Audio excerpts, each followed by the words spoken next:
네. 네. 자, 그러면 또 올 한해 저희 3프로TV 제일 고생하신 분이죠. 가장 빛내주시고 눈도 부상이었고. 예, 여러 건강상에 힘든 것도 많으셨는데 네. 그래도 저희 3프로TV 끝까지 지켜주시고 또 빛내주신 우리 교보증권 박병창 이사님 모시도록 하겠습니다. 네. 어서 오십시오. 어서 오세요. 안녕하십니까. 네. 네. 어떻게 좀 괜찮으세요? 요즘 참 눈은 여전히 뭐 한쪽은 정상화 됐고 한쪽은 약간 안 돌아왔는데 예. 뭐 이렇게 살면 된다고 합니다. 아유, 네, 아유, 하여튼 뭐 항상 죄송하고 감사하고 그렇습니다. 아닙니다. 네. 뭐. 자, 그러면 올해 한번 정리한번 또 가볼까요? 예, 미국 시장은 소폭이지만 또 올랐습니다. 네. 거래량도 없었습니다. 그런데 지수가 소폭 올라간 것보다 지표가 지금 달러 인덱스가 여러분 보시면 100.6이에요. 100을 봤습니다 지금. 저렇게 된 거예요? 100.6이에요? 예, 100.6이에요. 그리고 10년 만기 국채 수익률이 3.78.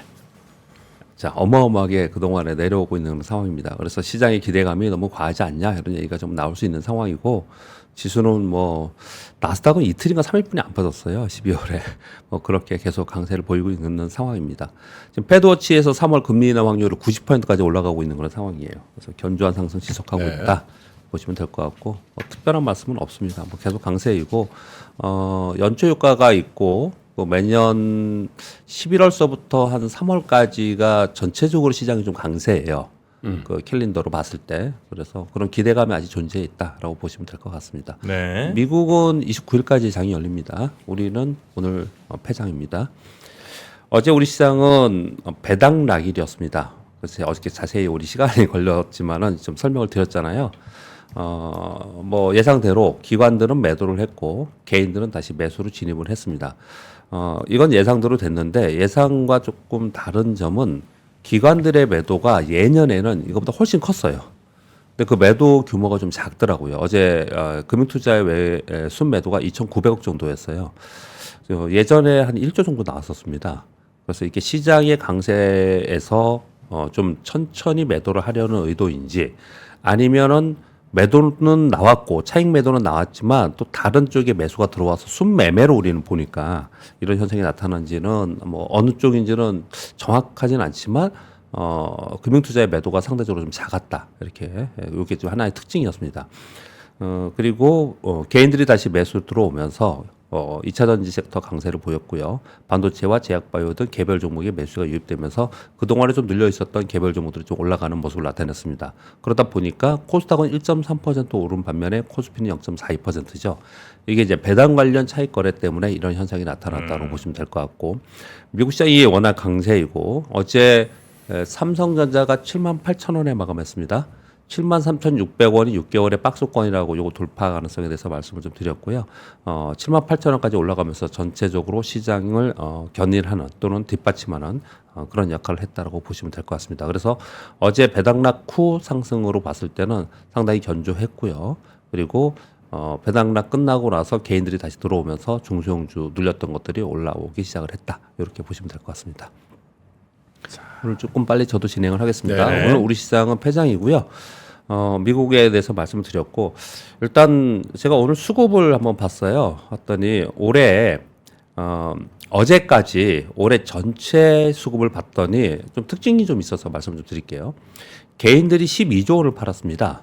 올해 전체가. 그런데 11월 1일부터 어제까지 개인들이 12.2조 팔았어요. 이 얘기는 11월 전까지는 계속 샀다는 얘기예요. 계속 사고 그 산 부분만큼 더 팔았던지 아니면은 아무튼 집중적으로 요 지금 2개월 동안 팔고 있다라는 표현을 좀 드리는 거고요. 그리고 또 한 가지는 외국인들을 보면은 외국인들이 이 전체로는 10조인데 요 11월 1일부터 약 5조 원이에요. 네. 그러니까 외국인들도 요 막판에 들면서 연말 들면서 더 많이 샀다. 그렇게 보시면 될 것 같고요. 국내 기관들을 보세요. 올해 1년 내내 순매매가 3,692억이에요. 그러니까 거의 거래가 없었거나 또는 금융투자에서만 7조 원의 순매수였거든요. 기관들은 내리 계속 팔았다는 얘기예요. 금융투자를 제외하고는 다 팔았다는 네. 얘기입니다. 그러네요. 그러니까 올해에는 그 기관들의 역할이 있거나 기관들에 의해서 시장이 움직이는 건 거의 없었다. 이렇게 보시는 게 맞을 것 같고요. 그리고 이 금융투자의 7조도 이 지금 11월 1일 이후에 지금 7.16조가 들어왔어요. 이 얘기는 배당 관련 차익 거래가 집중적으로 들어오면서 금융투자의 매수가 있었던 거지. 네. 전체적으로 기관들은 올해 거의 거래가 없었다. 외국인들은 사고 개인들은 파는 그런 거래만 있었다. 그럼 외국인들이 사고 개인들이 파는 건 뭐였냐? 뭐 당연히 삼성전자입니다. 삼성전자를 외국인들이 지난번에 제가 한번 소개 드릴 때 약 16조 원 샀다고 그랬는데 그 이후에 계속 샀기 때문에 약 한 17조 원을 샀는데 개인들이 약 16조 원을 팔았어요. 네. 그러니까 전체적으로 전기전자 쪽에서 외국인과 개인들의 손바뀜이 있었다. 이렇게 보시면 될 것 같고요. 자, 코스닥도 잠깐 보겠습니다. 코스닥을 올해 1년으로 전체적으로 보면은 개인들이 약 8조 원 순매수거든요. 근데 11월 1일 이후에 개인들이 4천억 정도 순매도예요. 그러니까 코스닥 역시도 11월 1일 이후에는 계속해서 팔고 있었다. 연말 되면서 개인들이. 그렇게 보시면 될 것 같고요. 외국인들은 전체적으로는 1.2조인데 11월 1일 이후에 2.16조거든요. 그러니까 외국인들은 연말 들어가면서 우리 시장을 사고 있는 게 코스닥에도 나타나고 있다라고 보시면 될 것 같고요. 네.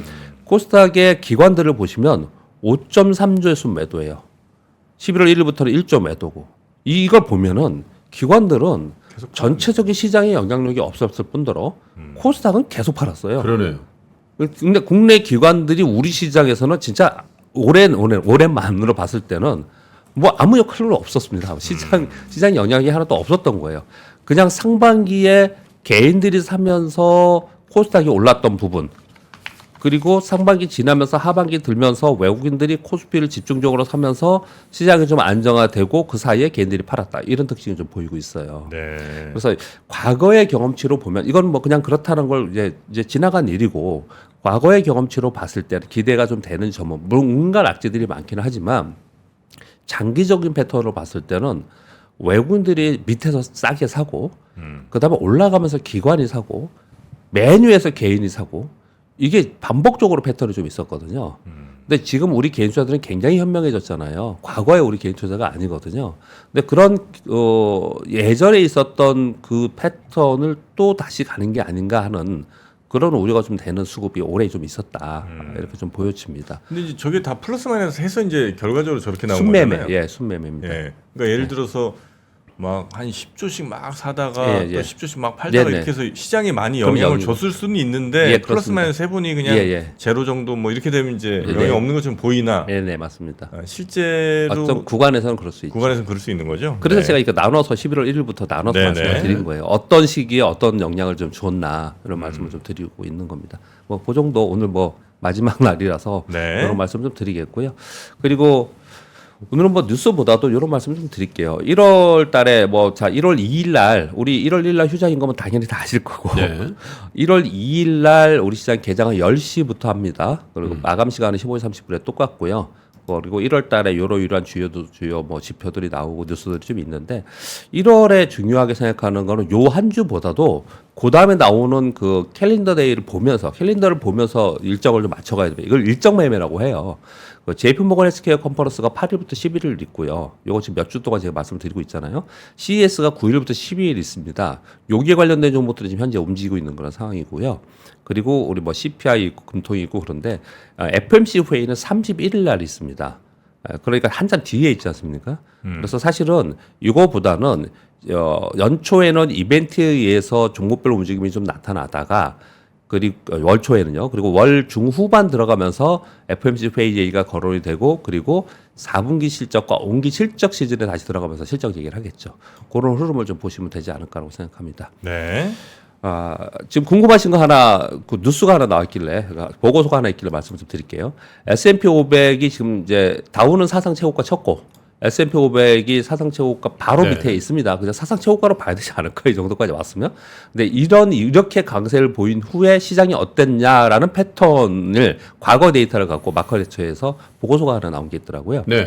2차 세계대전 후 14번의 약세장이 있었는데 약세장이라는 건 대세 하락 후에 다시 상승으로 터닝해가지고 신고가를 다시 경신하는 기간이 평균 37개월이었는데 네. 이번에 24개월이었다. 굉장히 빠르게 올라왔다. 그러니까 첫 번째이고 두 번째는 S&P 500이 사상 최고가 경신 후에 이후에 어땠나를 봤더니 경신하고 나서 이걸 뭐라 그러죠? 그 탄력이라는 게 있잖아요. 상승 네. 탄력이. 네. 그래서 한 2개월 정도는 평균 한 5% 정도로 추가 상승한 경우가 확률적으로 더 많았다.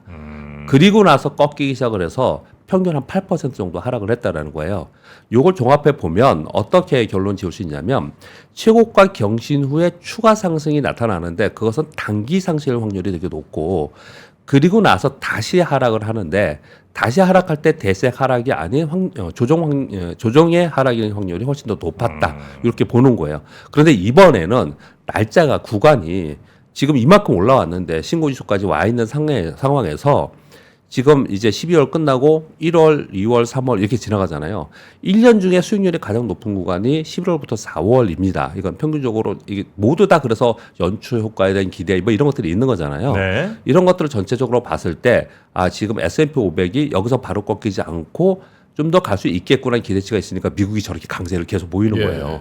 근데 그렇게 계속 가다가 그러면 신고치 지수를 내면서 올라갔을 때 그 이후로 계속 대세 상승으로 가느냐? 그렇지 않았다. 그 이후에 신고가 내고 올라간 거는 좀 단기 상승이고 이후에 좀 조정은 꼭 있었다. 이런 것들을 좀 염두했으면 되지 않을까 생각합니다. 그렇게 말씀드리겠고요. 그 미국이 중국의 범용 반도체 규제한다는 뉴스 이거 어제 그저께 계속 돌아다녔습니다. 네. 미 상무부에서 1월에 미국 기업의 중국산 범용 반도체 의존도를 파악하기 위해서 100개 이상의 기업을 조사할 계획이라고 하고 요 조사 후에 중국산 범용 반도체에 관세 부과를 할 것이다. 요건 거의 되는 것 같아요. 그리고 또 하나는 미국의 방산 기업들이 중국산 반도체 수입 금지를 검토한다라는 얘기가 지금 나오고 있는 상황이거든요. 그러면서 요 내용들 뉴스를 여러분 보시면 맨 뒤에 대부분 뭐라고 했냐면 이게 기대입니다. 한국 반도체가 이것으로 인해서 반사 수혜가 있을 가능성이 있다. 라는 얘기들이 지금 나오고 있어요. 이것도 좀 한번 좀 계속 뉴스 블로그를 보실 필요가 있지 않나 생각합니다. 네. 그리고 어저께 포스코 그룹이 가장 셌습니다. 어제 포스코 그룹이 굉장히 가장 센데 두 가지 뉴스가 있었어요. 하나는 리튬 투자 확대를 위해서 1월에 포스코 회장이 아르헨티나에 직접 방문한다. 요 얘기 하나 하고요. 또 하나는 포스코 홀딩스에서 반도체 휴입가스 사업 확정을 한다. 중국 기업하고 합작 계약 체결을 했다는 두 가지 뉴스가 있었어요. 그래서 어저께 포스코 엠텍이 상가 같죠. 그래서 포스코 그룹 전체로 셌습니다. 그래서 포스코 그룹들이 어저께 센 이유에 대해서 설명을 좀 드리는 거고요. 그리고 내년 4월에 조각 투자 제가 잠깐씩 언급을 좀 드렸는데 한국거래소에서 조각 투자 시장 개설을 한다. 라는 내용들이 좀 나오고 있어요. 그래서 금융위원회에서도 조각투자 방식의 신종증권 장내시장 개설에 대한 샌드박스를 지정해서 4월에는 거래소가 개설이 되면 실제로 좀 조각투자에 대해서는 활성화되지 않을까라고 얘기를 하고 있습니다. 뭐 이쪽에 직접 투자하지 않는다 하더라도 이것은 자본시장의 자금의 흐름이기 때문에 우리는 좀 알고 있어야 되지 않을까라고 생각합니다. 네. 저작권 저거는 이미 있지 않아요? 지금 뭐 저 뮤직하운이 뭐 다 있잖아요. 있는데 그걸 시장을 만드는 거죠. 시장을 만드는 거예요. 시장. 거래되는 시장. 완전 다르죠. 시장이 만들어지는 시장이 거랑. 만들어진다는 건 네, 또 그건 완전히 다른 차원이에요. 거죠. 근데 그게 이제 제도권 안으로 안으로 들어오는 예 거지. 맞습니다. 라이센스를 주고 예. 얘네들 이거 거래할 수 있어. 예. 그게 이제 증권사가 되는 예, 거죠. 그렇습니다. 그렇게 되는 거죠. 지금 저기 비트코인 많이 올랐잖아요. 네. 전부 뭐라고 얘기합니까? 현물 ETF 그렇죠. 승인 때문에 그렇게 얘기를 하는 네. 거죠. 그 제도권 안으로 들어왔다. 예, 그게 굉장히 중요합니다. 네. 이렇게 말씀드리겠고요. 마지막 그냥 화면입니다. 네. 이게 사실 제가 엊그저께 가져왔다가 시간이 없어서 안 보였던 화면인데 이런 만평이 돌아다닌다고 보니까 저는 이걸 보면서 어떤 생각이 들었냐면 이코노미스트가 올해 굉장히 드레드풀 두려웠다. 뭐 또는 불쾌했다. 2023이 왜 그랬냐? 미스테이크 리세션이에요. 다 틀려버려가지고. 네, 리세션 온다. 막 계속 그랬는데 뭐 일부만 있었고 사실 시장은 역사적 신고가고 그랬잖아요. 자, 이걸 갖고 그냥 웃고 넘어갈 수 있는 만평이긴 합니다. 근데 저는 이걸 보면서 어떤 말씀을 좀 드려보고 싶냐면요. 제가 그때 기존의 여태까지 경험상으로 볼 때 아마 정프로님은 뭐 여태까지도 그런 느낌이 많이 있으실 거고 앞으로도 그렇게 많이 이제 여러분들 들으셔야 되는데 많은 전문가들이 나와서 이거 너무 많이 올랐어 하면은 꼭 더 오르는 경우가 많아요. 이쯤 돼서 여기는 저평가야. 이제는 바텀이야. 근데 꼭 더 빠지죠. 네. 그렇거든요. 이 경기에 대한 분석도 그런 경우가 상당히 더 많았어요. 네. 그래서 올해는 이 이코노미스트들이 참 힘든 한 해였다라고 했다면 내년도에 가서는 왜 그런 일이 벌어지냐면요. 이 분석을 좀 미리 하는 경향이 좀 있어요. 그렇죠. 미리 하는 경향이 좀 있거든요. 이런 부분들을 생각해 보면 올해 만약에 이게 미스테이크 했다, 틀렸다. 이게 아마 시차를 주고서 나타날 가능성이 있다라는 부분은 좀 고려를 해야 되지 않을까 그런 생각이 저는 이 그림을 보면서 좀 들었어요. 그렇게 좀 말씀드리겠습니다. 네네네. 그래서 여기까지 하겠습니다. 알겠습니다. 너무 간략하게 하고 가신 거 아니에요? 아니 오늘 뭐 되게 여러분들이 좋아하시는 훌륭한 두 분이 오신다고 하니까 아유, 박 이사님 좋아져. 근데 또 맞습니다. 너무 걱정할 필요는 없는 게 박 이사님이 오늘 이걸로 끝이 아닙니다. 아, 참. 네. 9시에 또 하시지? 오늘 특집. 오늘, 오프닝 벨 라이브가 아주 특집으로 갑니다. 네. 그래서 염승환 이사, 또 네. 우리 박병창 이사님, 또 박근영 박근영 부장님, 박근영 부장님. 네, 세 분이 오늘은 스페셜로 네, 그래서 이제 올해 시장에 대한 그리고 오늘 장에 대한 이야기를 아마 또 내년 장 얘기도 아마 해주실 것 같은데. 우리나라에서 뭐 최고로 시황을 잘 설명해 주신 세 분이 동시 출격하니까 여러분 네. 오프닝 벨 진짜 오늘만큼은 지켜주세요. 네, 9시부터 이어집니다. 네. 자, 우리 박병창 이사님 이따 9시에 다시 뵙겠습니다. 네 감사합니다. 네, 고생하셨어요. 네, 네. 감사합니다. 장 시작 전부터 종료까지 쏟아지는 수많은 뉴스와 정보들. 이 중에서 어떤 것이 투자에 정말 도움이 되는 정보일까요?